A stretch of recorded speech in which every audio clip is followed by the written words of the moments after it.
Selamat datang di Pelangi Kasih Channel, tempat kita sama-sama belajar memaknai perjalanan hidup. Please like, comment, share, and subscribe. Semoga bermanfaat.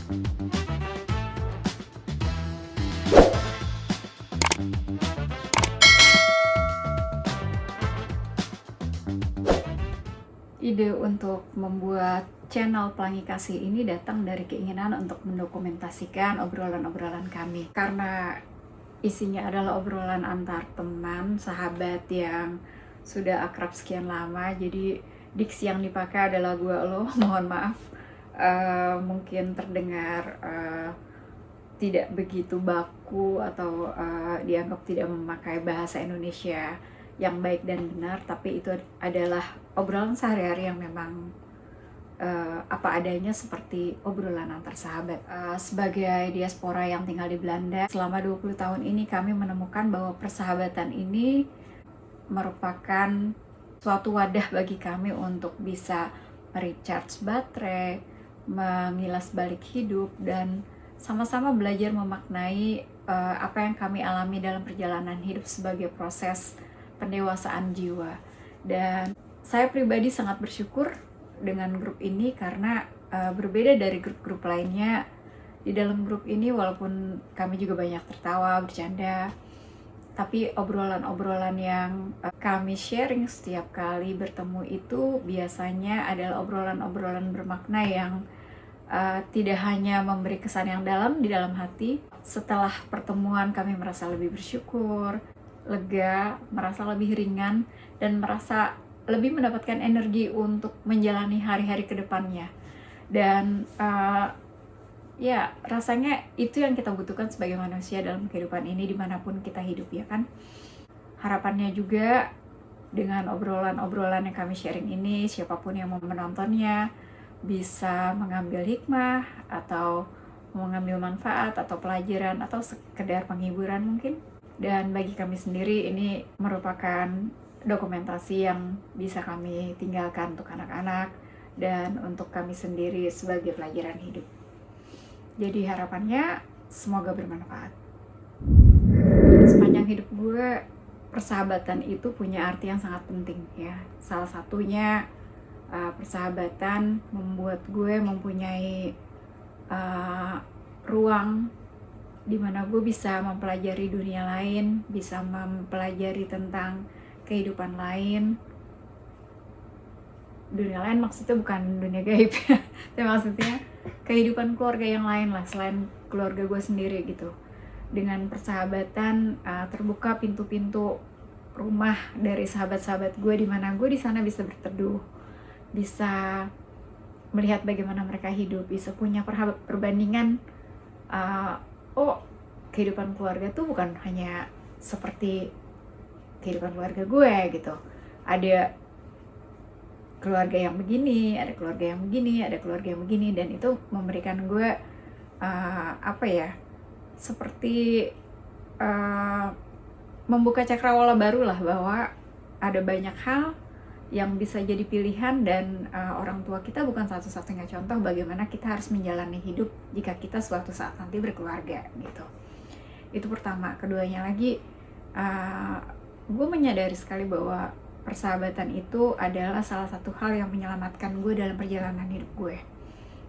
Kalian tahu lah ya, apa yang gue alami dalam hidup gue nggak selalu mudah gitu, dan sahabat ini punya fungsi sebagai shelter lah, dimana kita berteduh sebentar gitu dari panasnya, teriknya matahari perjuangan hidup sehari-hari gitu. Dan itu sangat menyejukkan lah punya orang-orang dimana kita merasa kita bisa punya rumah, bisa pulang walaupun itu sementara gitu ya. Maksudnya kita juga harus realistis bahwa tidak selamanya namanya sahabat itu kita selalu sama-sama. Kadang-kadang kan ya karena dia menikah, dia pindah ke tempat yang jauh, gue sendiri juga menikah dan pindah jauh ke benua lain gitu. Jadi jalan kita kan nggak selalu sama-sama gitu, tapi di shelter dimana kita bertemu itulah momen dimana kita membagi keceriaan, sepenggal pengalaman hidup yang bisa kita kita hikmati bersama dan mungkin bisa menjadi nasihat untuk kehidupan kedepannya yang pada saat itu mungkin kita tidak sadari gitu loh. Sebagai anak-anak, jujur ketika bersahabat ya gue bersahabat aja gitu, tapi begitu dewasa baru melihat bahwa ya friendship itu menyelamatkan gue pada saat itu. Dan sebaliknya juga mudah-mudahan friendship kami itu juga menyelamatkan sahabat gue pada saat itu gitu loh, memberi dia distraksi dari hal yang tidak menyenangkan dalam hidupnya, memberi dia juga ruang bermain bersama gue, keluar dari keruwetan isi kepalanya dengan hal-hal lain gitu. Kalau ditanya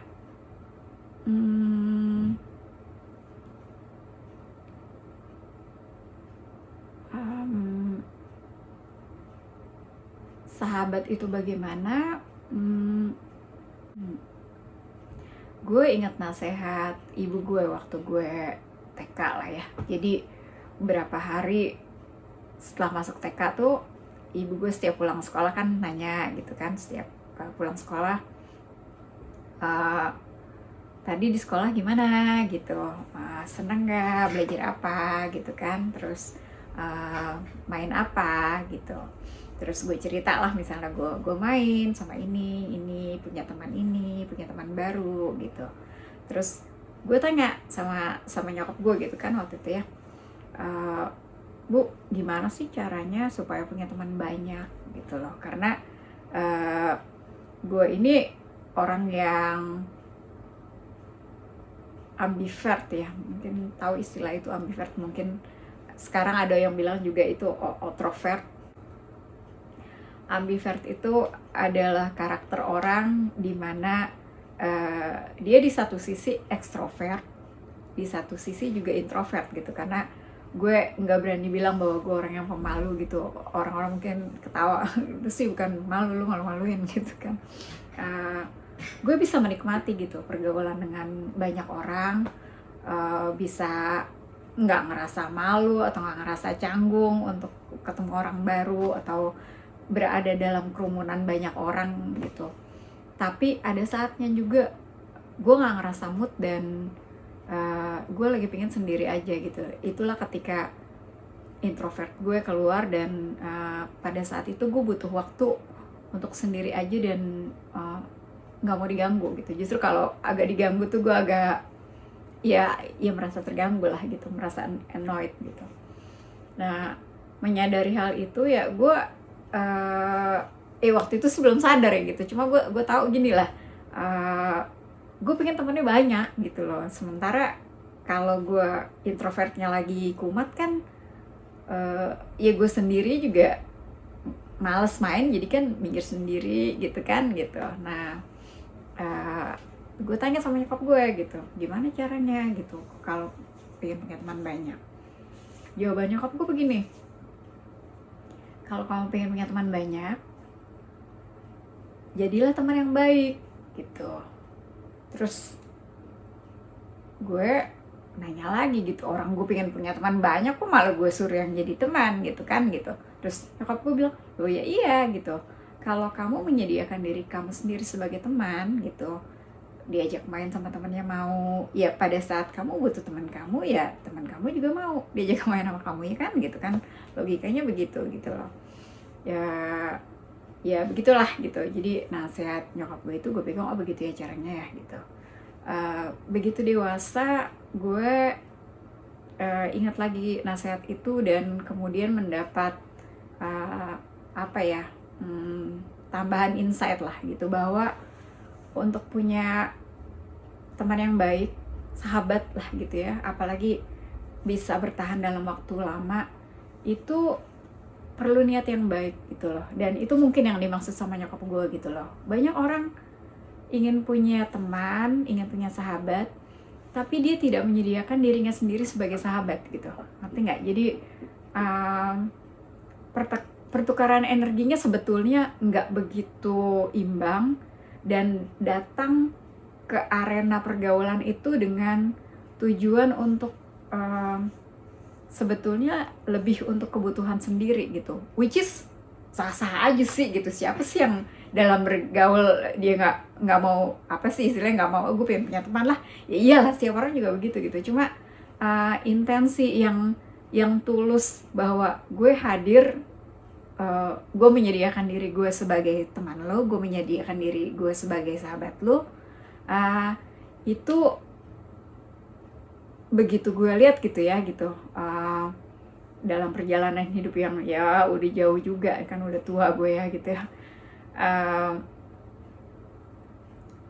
Niat yang tulus itu biasanya juga akan berbalas dengan orang-orang lain yang niatnya juga tulus gitu loh. Kalau seandainya gue nggak jarang gitu ya denger orang misalnya bilang gitu, gue kok temen kayak gitu ya gitu, gue tuh udah apa namanya udah nemenin dia, udah gini udah gitu. Dia nyebutin list seakan-akan itu utang-utang yang bersifat transaksional yang orang lain harus bayar kepada dia gitu. Dari situ juga kita sebenarnya juga kan bisa menilai gitu lah, lu sebenarnya tidak menyediakan diri lu sebagai teman gitu, tapi lu mencari teman dan dalam tanda kutip lu membeli teman dengan cara lu begitu gitu. Sementara kalau seandainya orang punya intensi baik, niat baik yang ini gue gitu, gue bersedia jadi teman lo, terserah gitu. Maksudnya apakah lo akan membalas yang sama atau enggak, pokoknya here I am gitu. Lo butuh gue ada gitu. Kita nggak punya ekspektasi apa-apa gitu, dan itu bahayanya sebenarnya dalam setiap relasi ya, bukan cuma persahabatan gitu, relasi romantis lah, rumah tangga dan segala macam. Kalau kita punya ekspektasi, ya gimana ya, kita mungkin berharap banyak dari orang yang belum tentu kita bisa harapkan. Kita kan nggak bisa lihat di dalam hati mereka niat baiknya apa, intensinya apa, maksudnya niatnya apa, baik atau enggak, intensinya apa. Dan itu cuma bisa diatur sama semesta gitu loh. Maksudnya intensi yang baik akan bertemu juga dengan intensi yang baik gitu, dan itu yang menjadi jodoh dan karma baik istilahnya gitu. Jadi nggak heran sih sebenarnya kalau seandainya ada orang-orang yang mungkin merasa dia temannya banyak tapi kok nggak nggak merasa punya sahabat, dan nggak merasa dirinya tuh tidak sendirian gitu loh. Barangkali ya gitu, barangkali dia tidak cukup menyediakan dirinya sendiri sebagai sahabat yang tulus, yang tidak bertopeng, yang menyediakan dirinya sebagai rumah bagi temannya, sehingga temannya juga menganggap dia rumah dan menyediakan dirinya juga sebagai rumah gitu loh. Maksudnya kalau kita sendiri cuma menuntut orang yang lu apa adanya dong depan gue gitu, jangan pakai topeng, sementara dia sendiri juga masih jaim gitu, ya bagaimana gitu kan gitu. Istilahnya orang bersedia untuk terlihat fragile, terlihat vulnerable gitu. Vulnerability-nya itu juga kan harus imbang gitu loh kan. Nggak bisa istilahnya lu mengharapkan orang mau telanjang menunjukkan kelemahannya depan lu, sementara lu nggak mau terlihat lemah depan mereka gitu. Nggak bisa begitu gitu. Sahabat itu pertukaran energinya harus seimbang, harus yang ya sama-sama lah gitu. Kalau istilahnya kita di rumah bisa apa adanya, tanpa polesan, tanpa tanpa make up, pakai daster doang gitu, ya senyaman itulah gitu kalau kita memang merasa kita punya sahabat gitu. Dan gue orang yang sangat beruntung, dan gue beruntung sekali gue punya kalian gitu loh. Maksudnya jebret sekali 7 gitu. Tidak banyak orang yang seberuntung itu gitu kan. Kadang 1-2 aja itu udah udah alhamdulillah gitu. Ini gue langsung dapet hidden gems benar-benar treasure kayak gini. Dan kenapa persahabatan kita bisa langgeng sampai 20 tahun ya, yang walaupun ketemunya jarang-jarang gitu. Sebenarnya kita mengadakan arisan ini kan bukan semata-mata untuk dapat uangnya berapa sih gitu, uangnya gitu, tapi itu supaya kita punya komitmen untuk kita pasti ketemu nih dalam 1 tahun, kita pasti akan bertemu minimal 4 kali karena adanya arisan ini gitu. Dan kita juga masing-masing punya komitmen bahwa tanggal yang sudah disepakati jauh-jauh hari ini adalah tanggal yang kita prioritaskan, gak yang pada hari hanya tiba-tiba nggak bisa, atau mendekati waktunya nggak bisa. Gue salut dan bangga sama grup ini karena satu, komitmennya itu profesional gitu loh. Bersahabat juga perlu profesionalitas gitu kan, maksudnya gimana ya, kalau dalam pekerjaan kita punya komitmen, punya meeting kan kita juga nggak bisa asal batalin aja gitu loh. Dari situ kan terlihat juga gitu bagaimana kita menghargai orang lain, bagaimana kita menghargai waktu orang lain, dan bagaimana kita memberi prioritas kepada sesuatu gitu loh. Lah, gue suka bingung kadang sama orang yang mengeluh gitu, misalnya gitu, kok gue nggak punya sahabat yang gimana ya gitu, pokoknya yang komitmennya nggak seperti kita gitu. Terus gue bertanya lagi gitu kan gitu, lu bagaimana gitu kalau seandainya janjian sama teman lu tuh gimana ya gitulah gitu. Ternyata kadang-kadang hal-hal lain itu lebih prioritas gitu loh. Padahal kita kalau sudah berkomitmen ya benar-benar ala profesional gitu. Janji ini sudah dibuat 3 bulan yang lalu, tanggal segini sudah kita sepakati, you'll be there. Kecuali kalau lu sakit, kalau ada alasan yang mendadak sekali, ada gitu. Bahkan kita sendiri juga kan kalau punya jadwal kerja, hari itu gue harus kerja sebetulnya, tapi gue bisa mundurin deh gitu. Sepenting itu kita masing-masing menyediakan waktu untuk satu sama lain gitu loh. Dan ya balik lagi ke energi dan karma tadi gitu loh. Apa yang kita berikan itu akan berbalik ke kita gitu loh. Kalau kita sendiri kayaknya prioritasnya asal-asalan nih, jangan mengharapkan kita diprioritaskan oleh orang lain gitu. Walaupun itu judulnya cuma teman atau sahabat gitu. Jangan digampangin juga gitu, karena kadang gue suka lihat gitu, dia ini kan teman doang gitu, ini urusan ini lebih penting karena istilahnya meeting bisnis. Ya sekarang boleh pilih gitu loh, kalau meeting bisnis yang urusannya uang lebih penting buat lo, yang lo dapat cuma uang gitu. Tapi kalau sahabat lo prioritaskan, lo akan dapat sahabat yang itu rezeki yang lebih precious sebenarnya daripada uang yang bisa hilang begitu aja. Itu sih. Terus ada lagi juga gitu, kenapa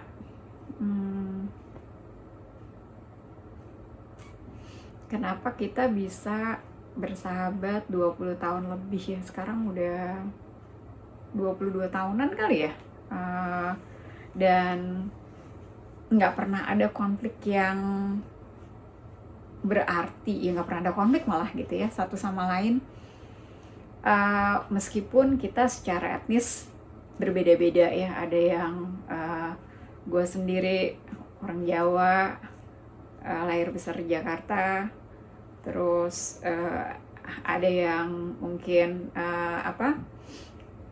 maksudnya ada yang keturunan Tionghoa Indonesia, ada yang Tionghoa dari Singkawang, ada yang Tionghoa yang dari mana lagi, sorry gue nggak tahu, ada yang Cina Benteng misalnya, terus ada yang dari Flores atau Flores sama Jawa, atau yang orang Dumai sama Maluku gitu.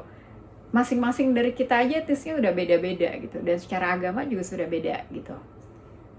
Tapi yang penting selain menghargai, toleransi, juga kesadaran kita menjaga batas gitu. Kadang-kadang ini juga sih, kadang-kadang dalam persahabatan tuh ada juga kasus yang karena merasa sudah sangat dekat gitu, batas-batas ini dilanggar gitu.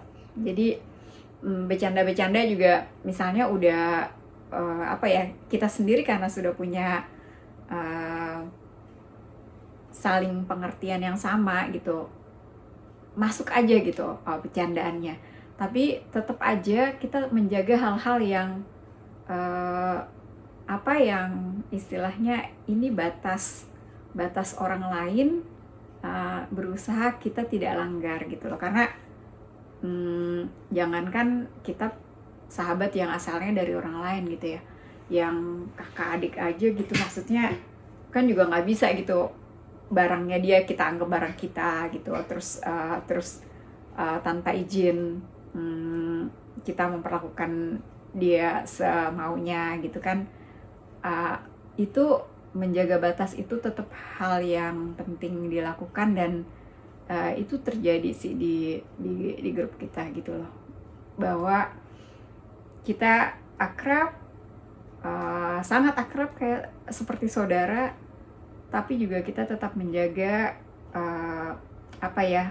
hal-hal yang misalnya menjadi privacy harus tetap jadi privacy, hal-hal yang memang itu ranahnya betul-betul ranah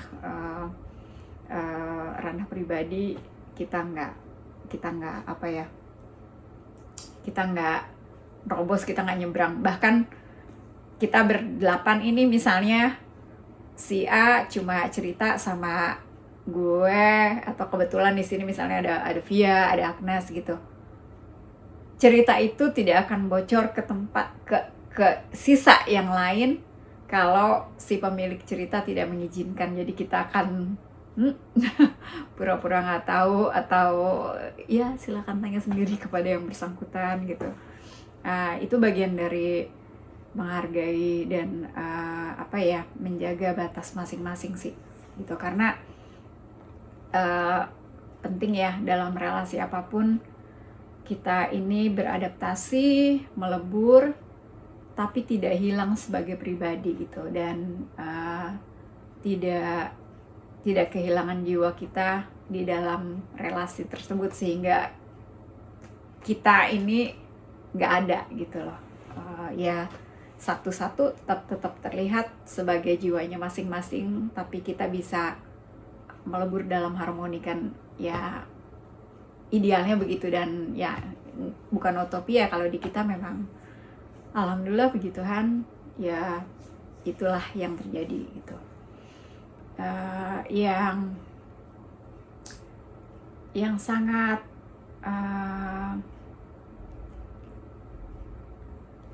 menyentuh hati gue dan mengharukan gue gitu ya, sampai sekarang nih masih gitu, adalah kejadian 1 tahun yang lalu. Jadi ya kalian tahu lah ya, 2021 Januari itu gue didiagnosis sebagai pasien kanker. Saat itu udah stadium 4. Kemudian memang sesuai rencana sejak tahun 2018 kami akan kembali lagi dari Jakarta ke Belanda lagi gitu. Di dalam kepala gue ketika gue masih di Indonesia itu, kalau gue ke Belanda, gue ini kan judulnya udah Belanda jilid 2 gitu ya, NL 2.0 gitu, udah jilid 2. Gue udah punya pengalaman sebelumnya tinggal di sini cukup lama dan cukup kenal kalian, cukup bergaul dengan banyak orang lah, mengalami pengalaman pertemanan yang ya naik turun, ada yang menyenangkan, ada yang kurang, ada yang ya segala macam cerita lah. Plus waktu itu juga gue masih muda ya, memang prosesnya begitu gitu kan, kita masih butuh untuk berteman kesana kemari gitu. Ketika 2021 gue kembali ke Belanda itu, yang ada di pikiran gue adalah kalau gue balik ke Belanda lagi, gue nggak punya kebutuhan untuk bergaul dengan banyak orang, tapi yang jelas kalian adalah ini salah satu kumpulan yang akan gue bina lagi hubungannya gitu. Karena itu ketika gue kembali ke Belanda gue seneng banget gitu ya, kayak apa ya, ya itulah gitu. Kalau misalnya relasi itu ya mau persahabatan, mau relasi yang apa istilahnya pasangan gitu, kalau magnetnya tuh magnet alam gitu, maksudnya bukan kan kalau kata ilmu fisika kan dulu kita bisa bikin magnet juga kan. Jadi magnet ada dua, magnet alam, magnet buatan. Magnet alam memang udah dari sananya gitu kan, ada apa kemampuan untuk tarik menarik gitu. Kalau magnet buatan itu kan dekat karena apa bisa digosok-gosok, lama-lama dia bisa jadi magnet tuh gitu. Nah, kayaknya nggak usah ketemu sering-sering pun gitu. Kondisi mental kita saat kita berpisah, bahwa kita akrab gitu, walaupun bertahun-tahun gak pernah ketemu lagi atau jarang sekali kontaknya gitu, paling lewat WhatsApp grup yang cuma hai ngobrolnya gak banyak gitu, ketemu lagi sehangat itu, seakrab itu, seakan itu kayak baru kemarin gitu, seakan gak ada yang berubah gitu, nggak seperti harus memulai persahabatan lagi karena agak kaku lama nggak kontak gitu. Itu nggak terjadi di kita gitu. Kita seperti keluarga yang ya udah lama nggak ketemu, ya itu lagi gitu, ketemu lagi. Lalu sampai 2025, awal 2025 tahun lalu ya, pada saat itu setelah bertahun-tahun gue menjalani pengobatan, kemudian mencoba banyak obat yang kemudian sudah tidak bekerja lagi, ganti obat yang lain, ganti lagi gitu. Terus juga gue harus akui gue kurang tahu diri gitu ya, masih menjalankan aktivitas seakan-akan gue ini orang normal yang sehat. Sorry.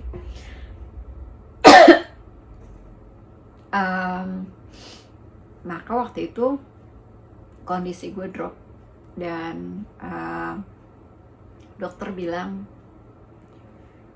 kalau seandainya sisa obat yang belum kita pakai ini, jadi waktu itu tinggal ada 2 alternatif obat yang kalau ini kita coba dan tidak berhasil, ya harapan hidup gue pendek lah gitu. Dokter bilang hanya beberapa minggu gitu.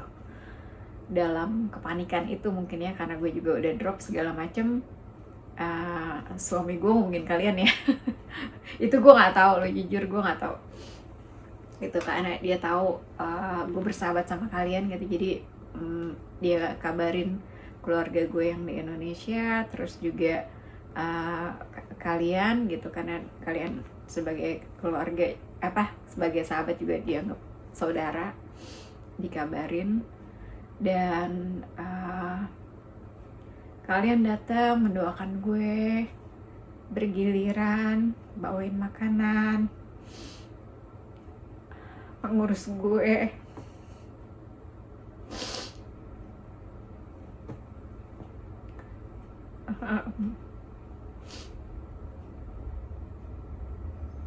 Itu hal yang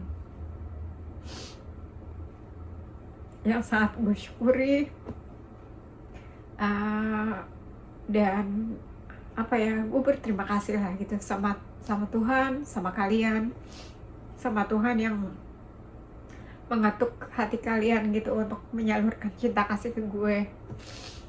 Yang kalian kan rumahnya jauh-jauh ya, bukan satu kota sama gue gitu, bahkan Willy yang agak deket pun juga harus pakai effort kalau kemari gitu kan, bukan 10 menit sampai gitu, nggak nggak secepat itu gitu loh.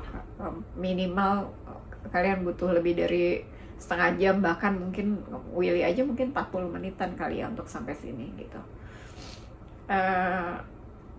Itu ketulusan, persahabatan, dan persaudaraan yang precious banget, yang apa ya, yang membuat gue sebagai manusia itu merasa sangat bersyukur gitu loh. Maksudnya apa ya, sebaik itu ya Tuhan sama gue gitu loh. Karena gue nggak yakin juga bahwa gue punya apa ya, tabungan karma yang cukup baik untuk mendapatkan segala kebaikan ini gitu loh. Tapi gue lihat itu sebagai itu kebaikan Tuhan kepada gue melalui kalian. Kemudian juga gue ingat sekitar tahun 2023 akhir mungkin ya, Agnes dan Dina kalau nggak salah, ya Agnes dan Dina bilang sama gue gitu kan, maaf ya Res, lu kan muslim gitu, tapi kalau seandainya lu didoain sama pastor gimana gitu. Karena Agnes dan Dina waktu itu cerita ada pastor yang suka mengadakan misa penyembuhan ya waktu itu di Amersfoort kalau nggak salah. Tapi terus gue nggak denger lagi tuh kabarnya. Pada waktu itu gue bilang ya mau aja lah kan, berdoanya kepada Tuhan yang sama kan gitu. Maksudnya siapapun yang mendoakan gue welcome aja, malah gue terima kasih gitu kan. Terus lama gue nggak dengar gitu, ternyata katanya yang di Amersfoort itu waktu itu udah nggak ada lagi ya gitu. Nah 2025 ketika dokter bilang bahwa kondisi gue mengkhawatirkan gitu ya, bahkan mengancam nyawa pada saat itu, gue kemudian ingat lagi gitu sama tawaran itu, dan gue tanya sama Agnes ya waktu itu. Waktu itu Agnes atau Dina ya, lupa deh, Dina atau ya. Waktu itu gue bilang, Din, waktu itu nawarin mau ngenalin sama pastor yang bisa mendoakan, masih bisa nggak gitu. Terus dengan cepat kalian cari informasi waktu itu, dan kemudian terhubunglah gue dengan Pastor Stanis, didoakan dengan ketulusannya, dengan cinta kasihnya ya, jauh-jauh dari Stijl, Limburg ke Rotterdam mendoakan gue, manusia yang banyak dosa ini, yang agamanya beda pula gitu, dan juga kalian. Dan akhirnya kita semakin kuat sebagai kelompok, bukan hanya sebagai sahabat yang saling menemani, tapi juga sahabat jiwa yang saling mendoakan dan berusaha sama-sama untuk memperbaiki spiritualitas kita supaya kita semakin dekat sama Tuhan. Ya itulah awal perjalanannya, kenapa kemudian dari grup arisan silaturahmi kemudian kita pelan-pelan berganti haluan menjadi pelangi kasih yang secara filosofis juga kita berbeda-beda gitu, dari latar belakang yang beda, kepercayaan yang beda, etnis yang beda, tapi kita tetap punya satu kesamaan, yaitu kita menyembah Tuhan yang Maha Kasih, Tuhan yang sama gitu. Dan gue bersyukur banget sih, gue terima kasih atas apa ya, perantaraan kalian memperkenalkan gue dengan Romo Stanis, dan pelan-pelan gue juga mendapatkan apa ya, lebih banyak kesadaran gitu ya. Bukannya sebelumnya gue benar-benar nggak eling atau nggak sadar sih gitu, ada sih gitu, begini-begini gue punya juga kok kesadaran spiritualitas gitu, tapi gue benar-benar belajar pasrah gitu, karena memang itu satu-satunya yang dapat gue lakukan sebagai manusia. Gue belajar pasrah, berserah kepada pencipta gue, apapun yang menjadi kehendaknya, itulah yang terjadi. Gue hanya bisa berserah, dan kita bisa berikhtiar, kita berdoa, dan jika itu kehendaknya, maka ya doa-doa kita bisa dikabulkannya. Dan pelan-pelan gue melihat doa-doa itu berbuah jadi mukjizat yang pelan-pelan memperbaiki kondisi gue. Sempat naik, kemudian mulai agak turun juga kan, karena gue dapat 2 warning ya tahun lalu, bulan Januari dan bulan Juli. Bulan Juli itu malah karena kondisi liver gue saat itu memburuk gitu, dokter juga khawatir bahwa ya situasinya akan mengancam jiwa. Tapi sekali lagi, tidak ada yang mustahil dalam nama Tuhan. Dan kalau kita berserah kepadanya, kita beriman, berkeyakinan bahwa hidup mati kita Tuhan yang atur. Sebagaimanapun buruk kondisi kita, sebagaimanapun banyaknya dosa dan kesalahan kita, ya Tuhan mendengarkan doanya jika itu memang sesuai dengan rencana besarnya. Jadi sekali lagi gue merasa bahagia dan bersyukur punya kalian semua, dan diperkenalkan juga dengan Pastor Stanis yang sekarang juga menjadi keluarga kita. Walaupun kita berbeda keyakinan, berbeda agama, tapi itu tidak menjadi sekat kita untuk bisa saling menyalurkan cinta kasih, mendoakan sesama, dan ya itulah yang gue rasakan secara nyata dari apa yang terjadi selama setahun ini. Dan untuk itu tidak ada putus-putusnya gue mengucapkan terima kasih dan syukur kepada Tuhan.